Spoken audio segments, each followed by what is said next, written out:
మధ్యలోని ఓ highway. రాత్రి సమయం కావడంతో వాహనాల రద్దీ లేదు. ఎలాగూ వెహికల్స్ రావట్లేదు కదా అని ఓ పేద రిక్షావాలా హైవే పైకి రిక్షా తొక్కుకుంటూ వచ్చేశాడు. సరిగ్గా అదే సమయంలో ఓ ట్రక్ శరవేగంగా అట్టే దూసుకొచ్చింది. ట్రక్ డ్రైవర్ రిక్షావాలాను గమనించేంత టైం లేదు. బ్రేక్ వేసేలోపే ప్రమాదం జరిగే పరిస్థితి వచ్చింది. సరిగ్గా అదే సమయంలో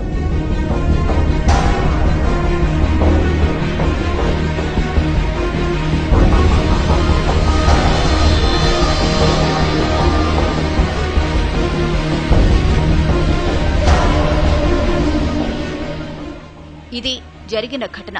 ట్రక్ డ్రైవర్ ఖచ్చితంగా ప్రమాదం జరిగిందని, తాను ఎవరినో గుద్దేశానని భావించి గబగబా ట్రక్ దిగి వచ్చాడు. అటు ఇటు అంతా చూశాడు. ఎక్కడా ఏమీ లేదు. ప్రమాదం జరిగిన ఆనవాళ్లు లేవు. అసలక్కడ ప్రమాదం జరిగితే కదా.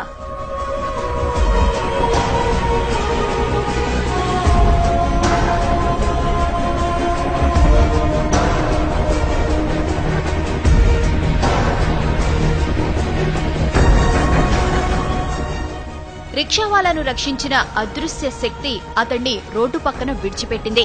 అతడు ఆరోగ్యంగా ఉన్నాడో లేదో తెలుసుకుంది. అతడు సరిగ్గానే ఉన్నాడని భావించి అక్కడి నుంచి మెల్లగా వెళ్లిపోయింది.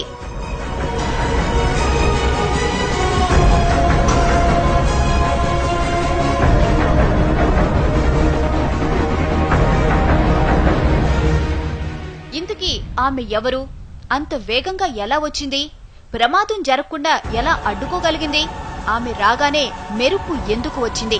ఇలా ఎన్నో అనుమానాలు, ఎన్నో అంతుచిక్కని ప్రశ్నలు.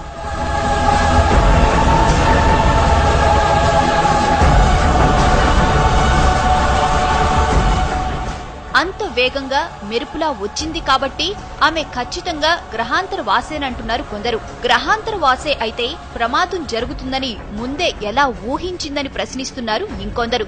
అసలు గ్రహాంతర వాసికి మనిషిని రక్షించాల్సిన అవసరం ఏముందంటున్నారు.